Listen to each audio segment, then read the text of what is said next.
জাতির নেতা হতে চাও, হিন্দু মধ্য খ্রিস্টান মুসলমান নয়, কোন মানুষের বিপদে তার কাছে গিয়ে ঝাঁপিয়ে পড়ো।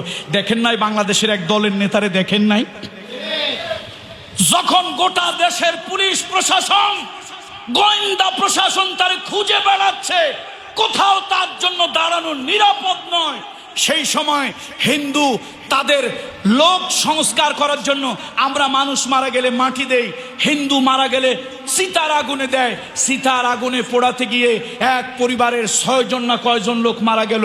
তাদের কাছে একজন ইসলামী একটা দলের নেতা হইয়া আমার তো মনে হয় আল্লাহ তাআলা তুমি বলেছ আর পৃথিবীতে নবী দেবে না, আর পৃথিবীতে নবী দেবে না, ওয়ালাকির রাসূলুল্লাহি ওয়া খাতামান নবিয়্যিন, নবী পৃথিবীতে আসবে না, কিন্তু ওমর পৃথিবীতে আসবে না, এরকম কি বলো নাই? আমার তো মনে হয় ওমরের মতো এক নেতাও আল্লাহ তাআলা বাংলাদেশে পাঠিয়ে দিয়েছেন।